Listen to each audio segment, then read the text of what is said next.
Aujourd'hui, le résumé d'un roman qui va faire plaisir à tous ceux qui aiment les animaux et plus spécifiquement les chiens, puisque oui, c'est un roman qui parle spécifiquement de la relation entre un maître et son chien. Ce roman, il a eu un certain succès, il a été écrit par Cédric Sapin-Desfours et il s'appelle « Son odeur après la pluie ». Donc effectivement, il va être question d'un lien indéfectible qui lie un chien, un bouvier bernois et son maître. Alors imaginez, ça se passe un matin de printemps, baigné par la lumière du soleil.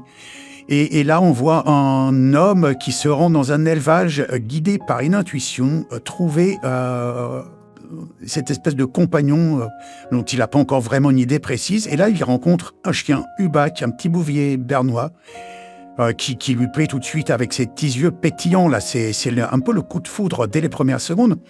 Et il se crée tout de suite cette espèce de lien invisible qui va les suivre à vie et qui va être décrit tout au long du roman avec des péripéties, évidemment.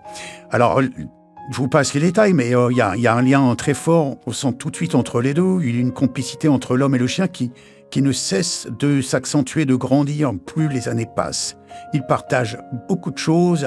On parle beaucoup de longues promenades en forêt. Je pense que les propriétaires, enfin les maîtres de chiens, que ce soit en forêt ou ailleurs, mais voilà ce que c'est que la promenade avec le chien, les jeux dans le jardin, des moments de tendresse sur le canapé, des caresses, etc. Hubac, c'est plus qu'un animal de compagnie pour l'auteur, pour le narrateur, c'est un confident. C'est un ami fidèle qui le suit partout. Il est là tout le temps, il est loyal, il est là pour les joies, pour les peines, pour les victoires, pour les défaites, etc. Mais évidemment, c'est un roman, il y a un arc narratif et il y a des choses qui arrivent et qu'on n'a pas envie de voir arriver.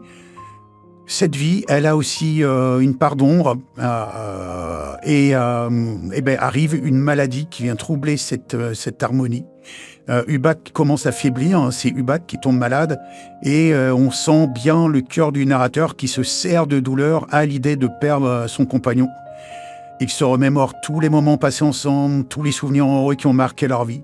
Et dans ces instants très difficiles, l'amour inconditionnel qui porte Hubac le pousse à aller de l'avant. Il décide de profiter de chaque instant, de savourer chaque caresse, chaque regard. Et il sait, il a peur que la fin soit proche, mais il refuse de baisser les bras. Alors c'est un roman qui parle évidemment de cette relation entre l'animal et l'homme, mais aussi ça parle à notre amitié, à notre intérieur, notre humanité à nous profonde. On a tous éprouvé un amour aussi fort et plus lourd pour un animal. On voit quasiment tous de quoi il s'agit. On a toujours redouté quelque chose pour un être cher. Et Cédric Sapin-Desfours, il nous parle de ça à travers ce récit poignant. Donc le roman Son odeur après la pluie, c'est simplement, je dirais, un hymne à la vie, à l'amitié, à l'amour. C'est un livre qui nous rappelle que les plus belles histoires sont souvent celles que l'on partage avec nos compagnons à quatre pattes. Et j'aimerais savoir si parmi vous, ceux qui l'ont lu, ce que vous avez apprécié dans ce livre. Je vous dévoile évidemment pas tous les rebondissements et tous les détails du roman.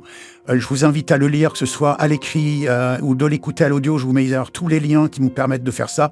N'oubliez pas qu'avec l'application Audible, vous pouvez télécharger le premier roman audio gratuitement. Ne vous en passez pas, c'est vraiment génial. Moi, depuis que je me suis mis au roman audio, je lis toujours autant, mais j'écoute aussi beaucoup et c'est pas au même moment que je lis. Donc ça tombe plutôt bien, je peux vraiment en profiter. Je vous invite à le faire. Donc tous les liens sont dans la description. Et puis, je vous demande de me dire en description ce que vous avez pensé pour celles et ceux qui l'ont lu, ce que vous avez pensé de ce roman. Et je vous retrouve très vite pour un prochain résumé. Ciao!